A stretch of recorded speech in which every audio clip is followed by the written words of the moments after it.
자, 오늘은 무슨 날인가요? 부활주일. 우리 주님께서 부활하신 기쁘고 감사하고 또 인간의 생각으로 봤을 때에는 놀라운 일이 있었던 부활절입니다. 부활절.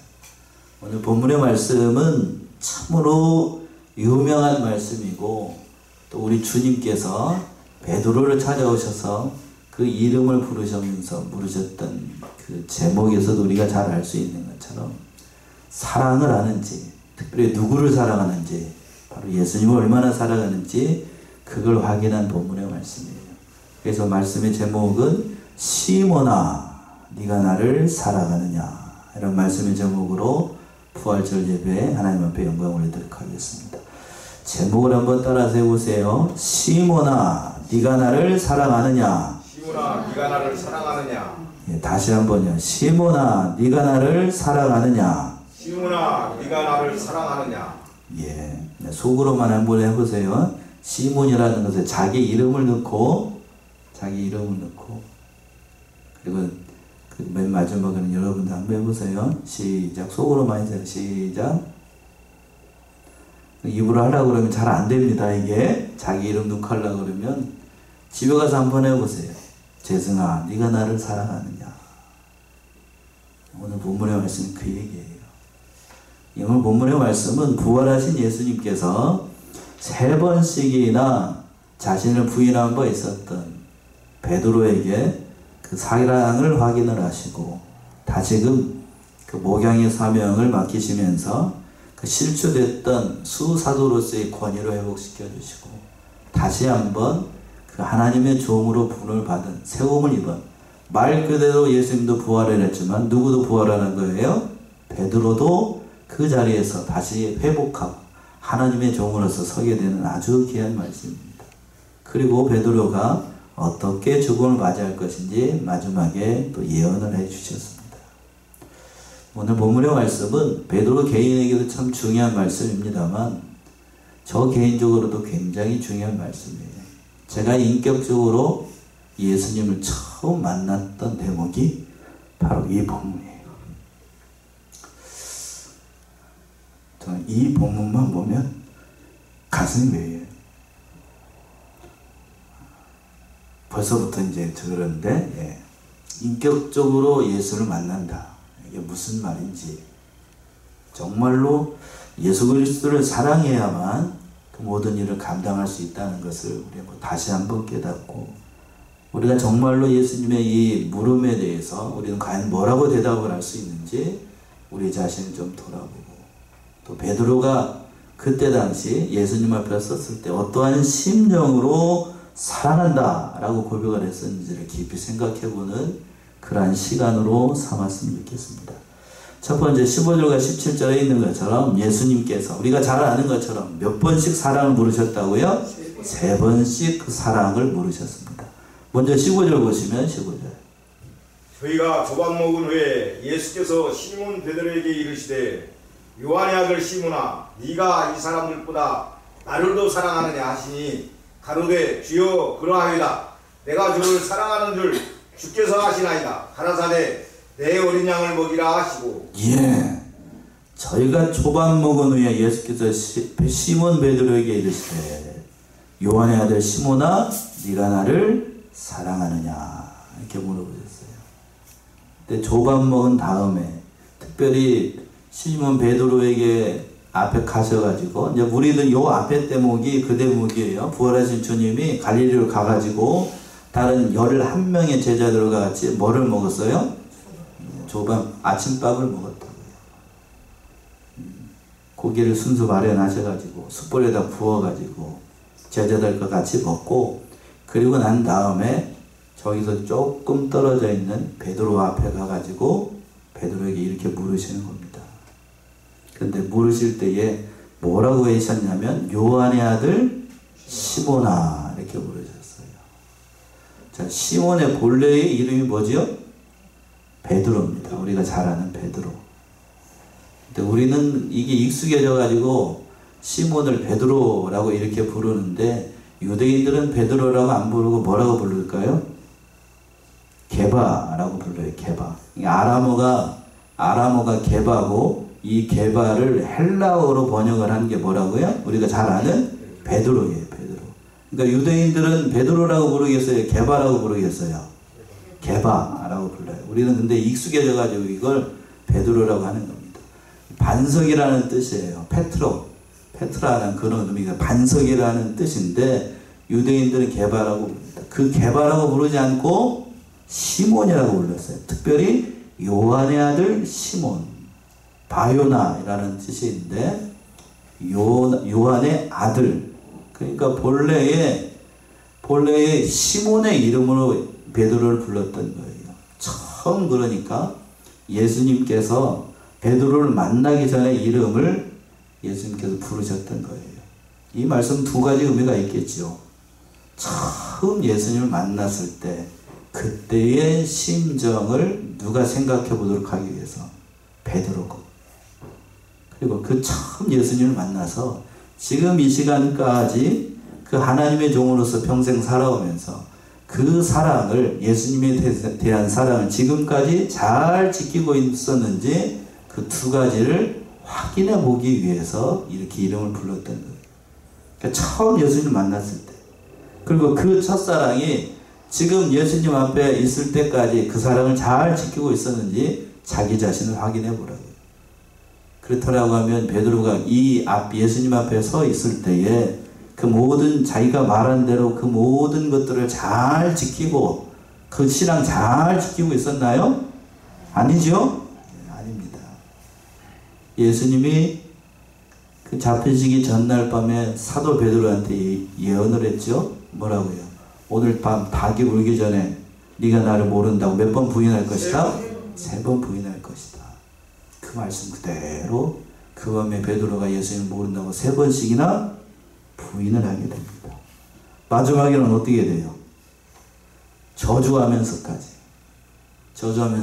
그 한낱 여종에 불과했던 아마 열 몇 살 정도 될 것 같은 어린 10살 아이에 조그마한 계집종인 것 같은데 그 계집종의 힐문을 받고 베드로가 무서워가지고 나는 모른다라고 하면서 예수님을 부인했습니다.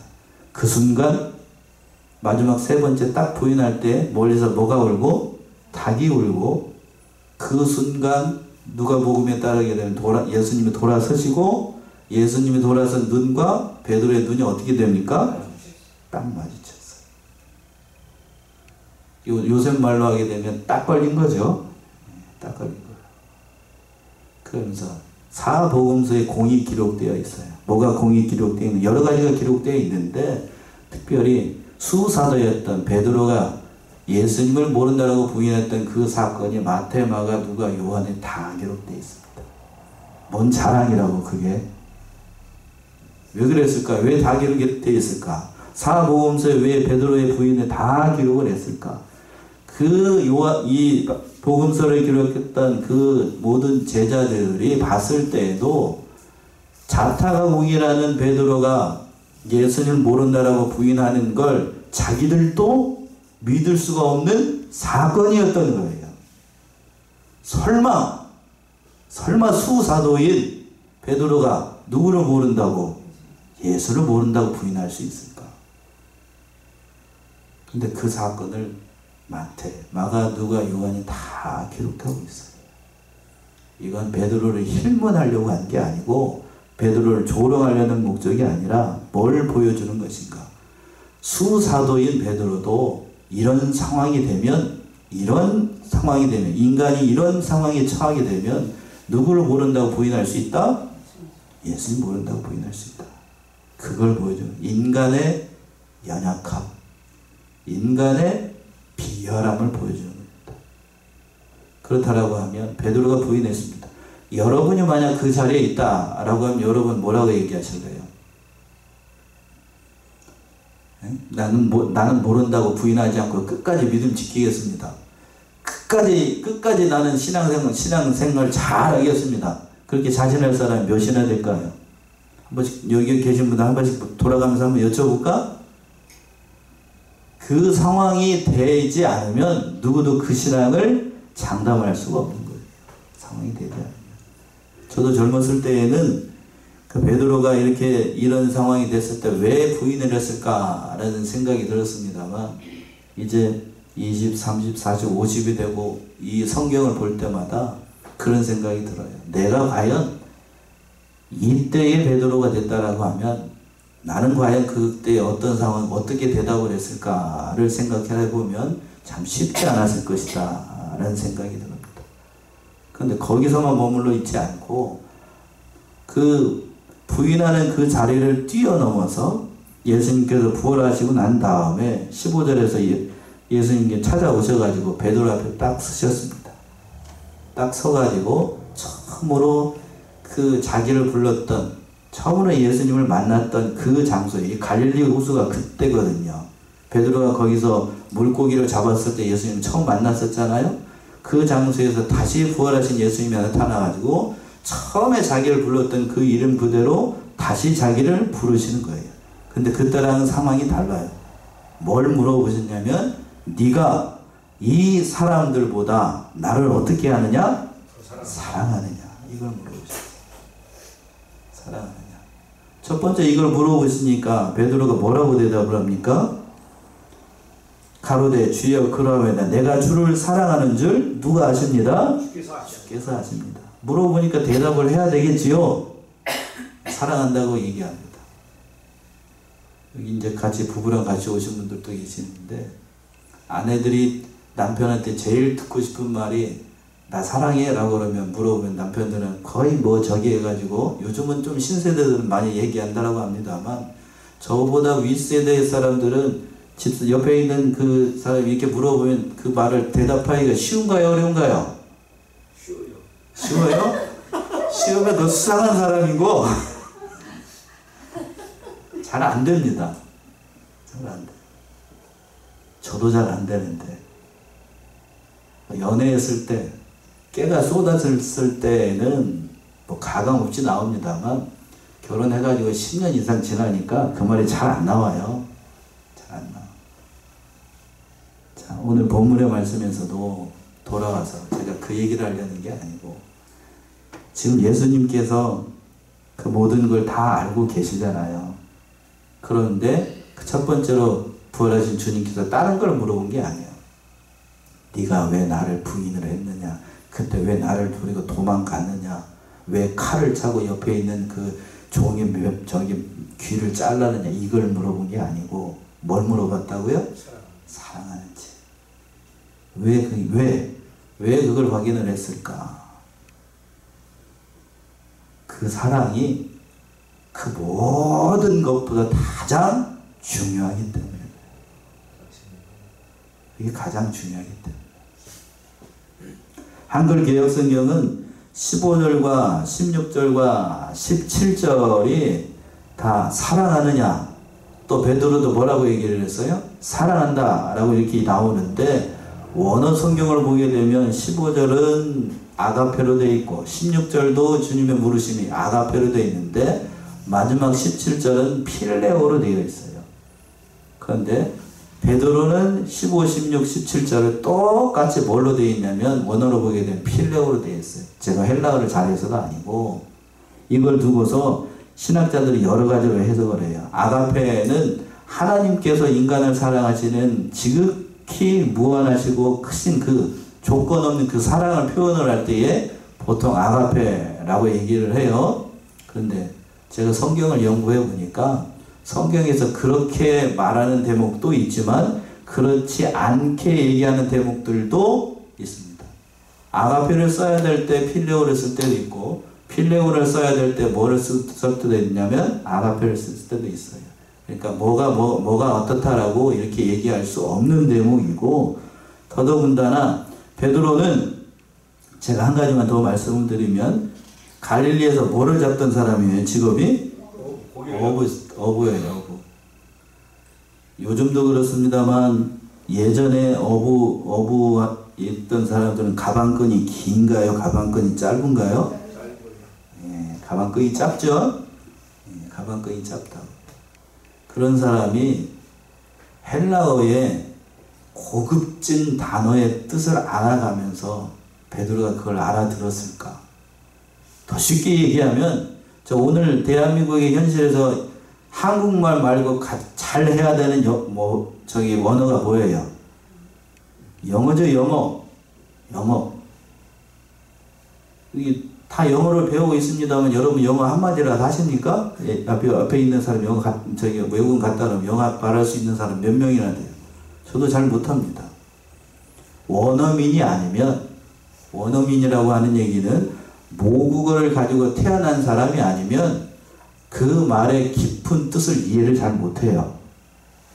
무슨 얘기인가 하면, 자, 가장 쉬운 말, 우리는 한국 사람이니까, 자, 저기 떠 있는, 여기 감나무 이파리가 막 돋았잖아요? 이걸 색깔을 표현을 할 때 우리나라 사람들 색을 잘 표현을 해요. 무슨 색이라고 표현을 합니까? 녹색도 아니고 연두색도 아니고, 그거 얘기를 하니까 잘 못 알아듣는데. 이게 가을에 단풍, 노란 은행잎이 있습니다.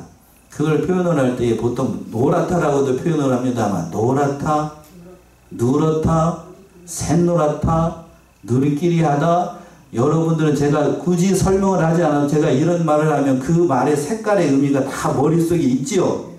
그럼 뭔 말인지 압니다. 그런데 베드로는 이 말을 할 때에 그 원어민이 아니기 때문에 아가페로 물었는지 필레오로 물었는지 그 말의 뜻이 뭔지를 알아들었어요? 못 알아들었어요? 못 알아들었냐. 그걸 가지고 진도 나가면 안 되고, 제가 이 얘기를 하는 이유는 거기에다가 의미를 부여하지 말고, 예수님께서 베드로에게 몇 번 물으셨다? 3번 물으셨다. 그게 중요한 거예요. 왜 그런가요? 그 전날 밤에 주님을 모른다고 베드로가 몇 번 부인했습니까? 3번 부인했으니까. 아무리 무식한 사람이라도 그 전날 밤 자기가 예수님을 모른다는 거 부인한 거 몇 번 부인했다는 거 알아요? 3번 부인한 거 누가 잘 알아요? 베드로가 잘 알아. 처음에는 물어보니까 뜨끔 와가지고 밥 먹고 와가지고 가만히 앉아있는데 예수님 와가지고 네가 나 사랑하냐? 이 사람들보다 물어보니까 그럼요 예수님 제가 사랑하지요. 이렇게 얘기를 했다고. 그러니까 그리고 또 두 번째 물어보죠. 두 번째 16절이죠. 16절 보시면 또 두 번째 가라사대 요한의 아들 시몬아 네가 나를 사랑하느냐 하시니 가로되 주여 그러하여이다. 내가 주를 사랑하는 줄 주께서 아시나이다. 가라사대 내 양을 치라 하시고. 예수님께서 이제 두 번째 물어보시는 거예요. 요한의 아들 시몬아 네가 나를 사랑하느냐 하시니 말씀이 조금 빠지긴 했습니다. 이 사람들보다는 말이 빠지기는 했어요. 그랬더니 베드로가 뭐라고 하냐면 주여 그러하오이다. 내가 주를 사랑하는 줄 주께서 아시나이다. 그리고 예수님께서 다시 목양의 사명을 주시고 또 세 번째 물어봐요. 세 번째 물어볼 때에는 반응이 달라집니다. 베드로의 반응이 달라져요. 17절이죠. 17절 보시면 세 번째 가라사대 요한의 아들 시몬아 네가 나를 사랑하느냐 하시니 주께서 세 번째 내가 나를 사랑하느냐 하심으로 베드로가 근심하여 가로되 주여 모든 것을 아시오매 내가 주를 사랑하는 줄을 주께서 아시나이다. 예수께서 가라사대 내 양을 먹이라. 예. 자, 세 번째 물어보셨어요. 요한의 아들 시몬아 네가 나를 사랑하느냐 하시니 세 번째 물어보셨다. 첫 번째 당연히 자동적으로 주님을 사랑하기 때문에 그 사랑하는 건 주님을 사랑한다는 것, 베드로가 사랑한다는 사실은 부인할 수 없는 사실이에요. 사랑하기 때문에, 사랑했기 때문에 수제자가 된 거고 모든 것을 다 버리고 누구를 쫓아가요? 예수님을 따라갔어요. 그래서 자타가 공인하는 수사도가 됐다고요. 그런데 예수님을 사랑했기 때문에 더 어떻게 됐냐면 예수님을 모른다고 부인을 더 크게 했던 거예요. 저 위에 있었기 때문에 인생의 밑바닥까지 떨어져 가지고 그 밑바닥에 떨어진 상태에서 예수님을 만났을 때 그 고통이 참 대단했습니다. 여러분들 그거 아십니까? 원래부터 밑바닥에 있는 사람들은 자기가 밑바닥에 떨어져도 그게 뭔지 잘 몰라. 그런데 높은 지위에 있다가 하루아침에 이 밑바닥에 떨어지게 되면 사람이 그렇게 되면 모든 걸 다 어떻게 합니까? 손에 있던 걸 다 놔버려요. 그래서 그 다 모든 것이 다 나 떠났다라고 생각하는 순간 자기의 모든 생각뿐만 아니라 자기의 모든 목숨이나 모든 것들도 다 놓고 극단적으로 뭘 선택을 할 수도 있어요? 죽는 사람도 있습니다. 그래서 예수님의 제자 가운데 가룟 유다는 어떻게 됐습니까? 죽지요. 죽다. 근데 베드로는 그렇게 하지 못했어요. 이걸 가지고도 여러 가지로 얘기를 합니다만 그만큼 베드로가 너무 나락으로 떨어져 있었다. 그런데 우리 주님께서 그 낙심에 있는 나는 이제 뭐 인생이 끝났다. 모든 것이 다 끝났다. 라고 생각하는 그때, 물론 그 자리에서 기쁘죠. 예수님 부활하셔가지고 그 자리에 오셨으니까. 그런데 자기가 수사도인데 다른 제자들은 물론 도망가긴 했어요. 그치요? 도망가고 자기 살길 찾아서 마가복음에 보게 되면 혼입을 입고 있다가 도망가는 그런 제자도 있었고, 막 아무튼 여러 사람들이 다 있었습니다만, 그러나 베드로처럼 예수님을 모른다고 부인하면서 마지막에는 뭐하고? 저주하고, 저주했다는 것은 욕했다는 얘기예요. 욕하고 저주하고 막 별소리를 다 했겠지. 가방끈이 베드로는 짧았다고 길었다고? 가방끈이 짧은 사람이 그런 코너에 인생 밑바닥에 떨어져 코너에 몰리게 되면 밑바닥에 있던 게 인격, 밑바닥에 있던 게 다 떠올라요. 온갖 입에 담지 못할 말들을 다 합니다. 제가 고향이 여기에요. 그러니까 저기 내려오니까 저희 부모님 얘기하기가 좀 그런데 어르신들이 그 뭐를 입에 달고 살아요. 예? 뭐를 입에 달고 살죠? 욕을 입에 달고 살아. 그래서 뭔 이상한 말이 있거나 무슨 이상한 생각이 나오면 자동적으로 뭐부터 나옵니까? 여기 선호한 사람들은 연명하네. 예? 이 말부터 나온다고. 이 말부터. 자동이야, 자동. 그냥 자동. 지금 이 베드로도 그 상황이 되면 뭐가 떠나게 돼요? 성령의 역사가 떠나니까. 인간 밑바닥에 있는 게 다 드러나. 그 실력 다 드러난다고. 할 말, 못할 말.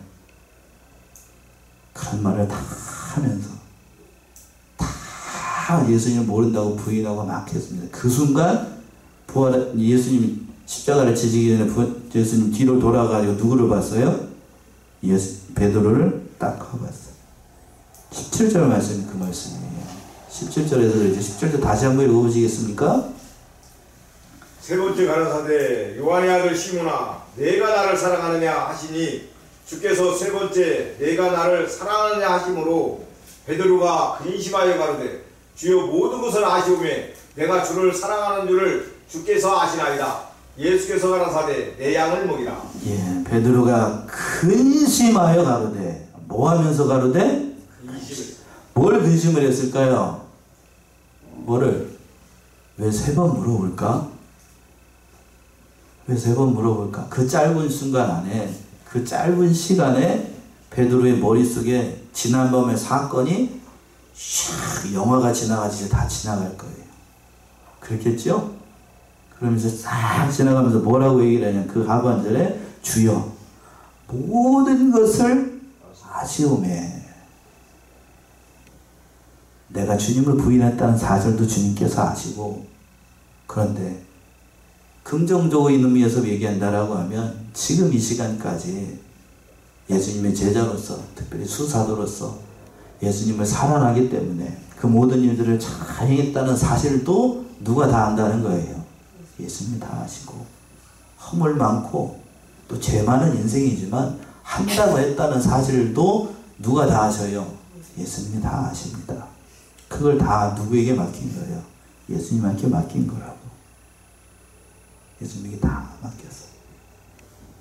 사랑하기 때문에 예수님을 따랐고, 또 사랑하기 때문에 예수님을 지키려고 뭐까지도 들고, 다른 제자들은 도망가는 그때에 뭐를 들고, 자신은 칼 들고 그 군사들과 맞서 싸우려고 했다고. 그러나 예수님을 사랑하고 지키려고 했던 그 모든 것들이 베드로가 취했던 모든 방법들이 그게 옳은 거였나요? 잘못된 거였나요? 잘못된 거예요. 베드로에게는 예수님을 사랑하지만 그 사랑하는 예수님을 지킬 수 있는 능력이 누구에게는 없었어요? 베드로에게는 없었습니다.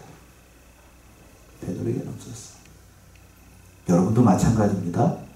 여러분들이 주님을 사랑하고 하나님을 사랑하고 자식들을 사랑하고 그 모든 것을 사랑한다라고 고백을 하지만 우리에게는 하나님을 사랑한다라고 고백하고 그 사랑을 지킬 만한 능력이 나에게 있다고요? 없어요. 없다고. 그걸 보여주시는 거예요. 그걸 깨닫고 난 다음에 절실하게 깨달았어요. 베드로가. 그 깨달은 그 순간 예수님께서 15, 16, 17절에 뭐라고 말씀을 하시는가 하면 베드로의 사랑을 확인하고 난 다음 예수님께서 다시 복양의 사명을 주시는 겁니다. 그래서 15절에서 그랬습니다. 사랑한다는 베드로의 고백을 듣고 15절에서 내 양을 어떻게 하라? 먹이라. 16절에서는 뭐라고 그러냐면 내 양을 치라.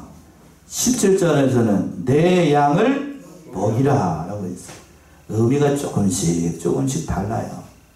갈수록 어떤 의미에서 보게 되면 의미가 깊어진다고 얘기할 수 있습니다. 첫 번째 15절에서 내 어린 양을 먹이라고 그랬어요. 어린 양. 성도들 어린 양이라고 하는 것은 말 그대로 저기 우리 아들처럼 이렇게 나이가 어린 양도 있겠습니다만 어리다는 얘기는 아직 미숙하다는 얘기잖아요. 믿음이 뭐한 사람들? 미숙한 사람. 너처럼 미숙한 사람. 그 사람들을 네가 잘 돌봐야 된다. 그리고 또 뭐라고 그랬었니? 16절에서 내 양을 치라. 양떼를 미혹을 해가지고 이상한 길로 인도하는 무리들로부터 양떼를 어떻게 하라는 얘기냐면 보호하라는 게 지키라는 얘기입니다. 지키라. 그리고 마지막으로 17절은 내 양을 먹이라. 가장 좋은 걸로 그 양들에게 꼴을 먹이라는 얘기예요. 근데 여기서 중요한 표현들이 이런 표현들보다도 맨 앞에 누구의 양이라고 그랬습니까? 내 양이에요. 목사의 양이 아니고 누구의 양이라고요? 예수님의 양이에요. 예수님의 양. 저에게 여러분들이 이렇게 많은 양떼를 모이게 한 건 제가 잘해서가 아니고 예수님께서 저에게 맡겨진 양떼일 뿐이에요. 양떼일 뿐. 결국 그 양떼는 누구의 양떼라고요? 예수님의 양떼예요. 예수님의 양떼. 그 양떼를 목사라고 하는 사람, 오늘날 저에게 맡겨주신 거고, 그리고 사랑하는 성원의 성도들 가운데 그 맡겨질 사명자들에게 그 양떼를 맡기신 거예요. 그래서 이처럼 예수님께서 베드로에게 3번씩 동일하게 물으셨던 건 그 베드로가 지난밤에 그 3번씩 부인한 것을 예수님이 그 화풀이할 목적으로 또는 화인 맞은 양심에 어떤 무슨 하기 위해서가 아니고 지난밤에 예수님을 3번씩 모른다고 부인하고 베드로가 얼마나 고민하고 낙심하고 거기서 펑펑 울었다라고 얘기했잖아요. 자신의 실존을 발견하고 난 다음에 얼마나 내가 추악한 죄인인가를 깊이 깨달았어요. 얼마나 쓰라리고 아팠겠냐고. 그리고 부활하신 주님이 딱 찾아와가지고 베드로 앞에 딱 서가지고 그 얘기를 물어보시는 거예요. 너 왜 날 부인했느냐? 그걸 물어보시지 않고 네가 나를 사랑하느냐? 라고 물어봤어요.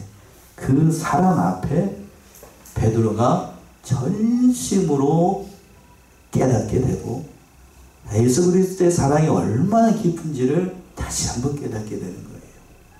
그 순간 베드로가 전에는 몰랐던 예수 그리스도의 한량 없어진 그 사랑을 전폭적으로 알게 됩니다. 무슨 사랑을 알게 되는가?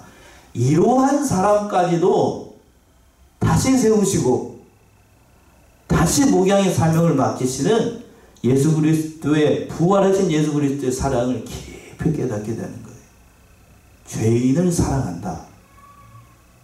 우리는 기독교에 대해서 얘기를 할 때, 예수 그리스도의 사랑을 평가를 할 때, 하나님의 사랑에 대해서 얘기를 할 때, 죄인을 뭐한다? 사랑해야 된다 라고 얘기를 하는데, 그 죄인을 사랑한다는 것이 무엇인지를 누가 깨닫게끔? 베드로가 깨닫게끔 합니다. 베드로가.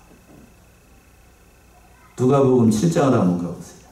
누가복음 7장 36절에서부터 38절 보시면 또 한 사람의 죄인이 등장을 합니다. 누가복음 7장 36절 38절. 한 바리새인이 예수께 자기와 함께 잡수시기를 청하니 이에 바리새인의 집에 들어가 앉으셨을 때에 그 동네에 죄인인 한 여자가 있어 예수께서 바리새인의 집에 앉으셨음을 알고 향유 담은 옥합을 가지고 와서 예수의 뒤로 그 발 곁에 서서 울며 눈물로 그 발을 적시고 자기 머리털로 씻고 그 발에 입 맞추고 향유를 부으니 37절에서 그랬습니다. 그 동네에 누구인 여자라고 되어 있습니까? 죄인인 한 여자. 예수께서 바리새인의 집에 앉으셨을 때 향유 남은 옥합을 가지고 와서 예수의 뒤에 그 발 곁에 서서 울며 눈물로 발을 적시고 자기 머리털로 씻고 그 발에 입 맞추고 향유를 부었다. 한 옥합의 향유를 예수님의 머리에 붓고 눈물로 그 발을 적시고 그 모든 것을 주님의 은혜에 감사했던 죄 많은 여자. 베드로가 이때 있었을 거예요 아마. 이 여자가 예수님으로부터 죄사함의 은혜를 받고 한 옥합의 향유를 머리에 부으면서 눈물로 자기 머리털로 예수님 발을 닦는 걸 이때에는 물론 눈으로 봤으니까 어느 정도 공감을 했었겠습니다만 그것이 어디에는 와닿지 않았냐면 베드로의 어디에? 마음에 와닿지 않았어. 근데 자기가 지난 밤에 누구를 부인하고? 예수님을 부인하는 엄청난 죄를 저지르고 난 다음에 누구의 마음을 헤아릴 수 있게 됐을까? 이제 이 여자의 마음. 이 여자의 마음. 지금 베드로가 예수님 앞에서 그 은혜를 경험한 거예요. 뭐가 사해지는 은혜? 죄가 사해지는 은혜. 죄가 사해져. 목양의 사명이라는 건 그 죄가 사해진 경험을 가진 자가 죄 많은 사람을 누구 앞으로 인도할 수 있어요? 예수님 앞에 인도할 수 있다는 거예요. 네가 품었던 이 쓰라린 가슴, 이 쓰라린 마음, 그걸 성도들의 마음을 헤아려가지고 누구 앞에 인도하라고? 예수님 앞에 인도하라. 그 목양의 사명을 예수님께서 맡기셨던 거예요. 목양의 사명이라고는 그런 거예요.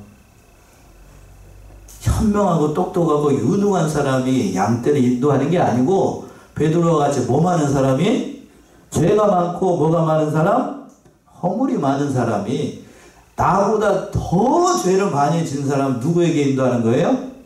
예수님에게 인도하는 거예요. 그럼 목사님도 죄가 많나요? 당연히 많죠. 당연히. 목양의 사명이라는 건 그런 거예요. 궁극적으로 예수님께서 이런 은혜를 경험했던 베드로에게 사명을 맡기신 게 바로 가장 귀한 은혜를 받았다라는 뜻이에요. 자, 목사도 죄가 있습니까? 이렇게 얘기하면 안 되겠구나. 목사도 실수를 합니까? 안 합니까? 실수하죠? 누가 실수했던 것처럼 오늘 본문의 말씀에서 베드로가 실수했던 것처럼. 그렇다라고 하면 목사도 실수하는데 그러면 이 세상에서 살아가는 여러분들이 실수 안 합니까? 실수합니까? 실수하죠. 그럼 목사보다 더 실수를 더 많이 합니까? 조금 합니까? 더 많이 하죠. 예? 그렇죠? 목양자라고 하는 건 그런 거예요. 저는 그래도 목사는 그래도 일주일 동안 세상 일은 별로 많이 안 하고 주로 뭐를 많이 봅니까? 성경을 많이 보고 말씀을 많이 연구해서 죄의 영향력 아래에서는 그래도 조금 자유롭습니다만 여러분은 주일 1시간 예배 드리고 다시 어디로 나가요? 세상으로 나가서 누구와 같이 삽니까? 세상 사람들과 같이 사니까 죄의 영향력 아래서 더 많은 죄를 짓게 돼요. 알게 모르게. 그러니까 그 한 주간 동안 얼마나 많은 죄악 가운데서 싸우고 있는 성도들의 마음을 헤아려서 양떼를 어떻게 해야 된다? 돌봐야 된다. 예수님이 그 말씀을 하신 거예요.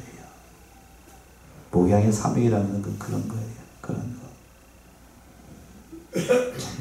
마지막으로 세 번째 18절과 19절에서 보시면 장차 베드로가 어떠한 모습으로까지 서게 될 것인지 베드로의 장래까지 말씀해 주셨습니다. 18절 보시면 내가 진실로 진실로 내게 이르노니 젊어서는 내가 스스로 띠띠고 원하는 곳으로 다녔거니와 늙어서는 내 팔을 벌리리니 남이 내게 띠띠우고 원치 아니하는 곳으로 데려가리라. 19절까지요. 이 말씀을 하시면 베드로가 어떠한 죽음으로 하나님께 영광을 돌릴 것을 가리키시미노라. 이 말씀을 하시고 베드로에게 이르시되 나를 따르라 하시니. 예. 장차 베드로가 이제 앞으로 어디까지 따라가게 될 것인지, 어떠한 영광의 자리에 서게 될 것인지를 말씀한 대목입니다. 18절에서 그랬습니다. 내가 진실로 진실로 내게 이르노니 젊어서는 네가 스스로 띠띠고 뭐하는 곳으로 갔어요. 자기가 원하는 대로. 젊었을 때에는 자기가 하고 싶은 대로 다 합니다. 내가 인생의 계획도 세우고 내가 하고 싶은 일을 다 하고 뭐 어느 곳을 갈 수도 다 있었습니다. 그런데 다녔거니와 늙어서는 내 팔을 벌리고 남이 띠띠우고 네가 뭐하는 곳으로? 원하지 않는 곳으로 데려가리라. 예수님의 이 말씀의 뜻은 예수님을 처음에 만났을 때는 내가 하고 싶은 대로 다 합니다. 사도 베드로도 그래서 자기가 하고 싶은 대로 다 하다가 예수님은 뭐 하기도 합니까? 부인하기도 해요. 이제 늙어서는 예수님을 진심으로 만나고 난 다음에는 네가 원치 않는 곳까지 가게 될 것이다. 사람들이 원치 않는 곳, 바로 죽음의 자리까지 누구를 쫓아서? 예수 그리스도를 쫓아서 그 길을 걸어가게 될 것이다. 사도 요한이 주석을 답니다. 19절 말씀이 그 말씀인데 19절 다시 한번 읽어보시겠습니까? 이 말씀을 하시면 베드로가 어떠한 죽음으로 하나님께 영광을 돌릴 것을 가리키미더라. 이를 말씀을 하시고 베드로에게 이르시되 나를 따르라 하시니. 예, 나를 어떻게 하라? 따르라. 나를 따르라는 얘기는 어디까지 따르라는 얘기인가 하면 베드로가 일설에 따르게 되면, 저 전승에 따르게 되면 예수님과 같이 어느 형벌을 받아서 죽게 됩니까? 십자가의 형벌을 받아서 죽게 돼요. 그런데 예수님은 똑바로 여기 앞에 십자가가 있죠? 똑바로 십자가를 지고 죽었는데 베드로는 자기는 예수님처럼 똑바로 죽을 수가 없다는 거예요. 어떻게 받고? 거꾸로 해서 이렇게 죽음을 맞이했다라고 해요. 그러니까 베드로를 어디까지 인도를 하신 거예요? 어디까지? 예수님이 돌아가신 어디까지? 십자가의 자리까지. 영광인가요? 아니면 치욕인가요? 여러분 얘기해 보세요. 영광이에요? 치욕이에요? 영광이에요. 앞에서 목사님 보고 있으니까 영광이라고 해야 될 것 같습니까? 예. 그 자리까지 인도하는 거예요. 순교의 자리까지. 그것도 누구와 같이? 예수님과 같은 십자가에 달려서 죽는 영광의 자리까지. 수사도로 너를 세우겠다. 나와 같은 십자가의 자리까지.